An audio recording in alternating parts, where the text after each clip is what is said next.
ನಾನು ನಿಮ್ಮ ಲಕ್ಷ್ಮೀ ಹೆಬ್ಬಾಳ್ಕರ್ ಮಾತಾಡ್ತೀನಿ.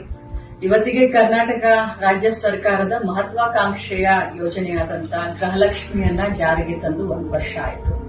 ಈ ಸಂದರ್ಭದಲ್ಲಿ ಕುಟುಂಬದ ಎಲ್ಲ ಯಜಮಾನಿಗಳಿಗೆ, ನನ್ನ ಗೃಹಲಕ್ಷ್ಮಿಗಳಿಗೆ ನಾನು ಹಾರ್ದಿಕ ಶುಭಾಶಯಗಳನ್ನ ಮತ್ತು ಅಭಿನಂದನೆಯನ್ನು ಸಲ್ಲಿಸ್ತೀನಿ.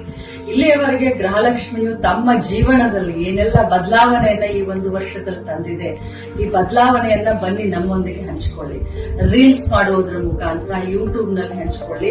ಯಾರು ಜಾಸ್ತಿ ರೀಲ್ಸ್ ಓಡುತ್ತೆ, ವ್ಯೂಸ್ ಸಿಕ್ಕುತ್ತೋ ಅಂತ ಕುಟುಂಬಕ್ಕೆ, ಅಂತ ಯಜಮಾನಿಗೆ, ಅಂತ ಗೃಹಲಕ್ಷ್ಮಿಗೆ ನಿಮ್ಮ ಲಕ್ಷ್ಮೀ ಹೆಬ್ಬಾಳ್ಕರ್ ಕಡೆಯಿಂದ ಒಂದು ಬಹುಮಾನ 1 ತಿಂಗಳು ಅಂದ್ರೆ ಸೆಪ್ಟೆಂಬರ್ 30ನೇ ತಾರೀಕಿನವರೆಗೂ ನಿಮ್ಮ ರೀಲ್ಸ್ ಗಳನ್ನ ಯೂಟ್ಯೂಬ್ ಗಳಲ್ಲಿ, ಫೇಸ್ಬುಕ್ ನಲ್ಲಿ ಅಥವಾ ಇನ್ಸ್ಟಾಗ್ರಾಮ್ ನಲ್ಲಿ ಹಂಚಿಕೊಳ್ಳಿ.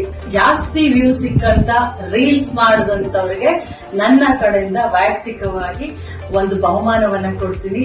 ಹರಿಯಪ್ ಮೊದಲ 50 ಜನರ ದಾರಿಯನ್ನ ನಾನು ಕಾಯ್ತಾ ಇರ್ತೀನಿ. ಖಂಡಿತವಾಗ್ಲೂ ತಾವೆಲ್ಲರೂ ಈ ಒಂದು ರೀಲ್ಸ್ ಮಾಡೋದ್ರ ಮುಖಾಂತರ ಈ ಒಂದು ಗೃಹಲಕ್ಷ್ಮಿ ಯೋಜನೆಯಿಂದ ತಮ್ಮ ಜೀವನದಲ್ಲಿ ಆದಂತ ಬದಲಾವಣೆಯನ್ನ ನಮ್ಮೆಲ್ಲ ಕರ್ನಾಟಕ ರಾಜ್ಯದ ಜನರ ಜೊತೆ ಹಂಚಿಕೊಳ್ಳಿ. ತಮ್ಮೆಲ್ಲರಿಗೂ ಶುಭಾಶಯಗಳು. ನಮಸ್ಕಾರ. ಎಲ್ಲರಿಗೂ ಒಳ್ಳೆಯದಾಗಲಿ.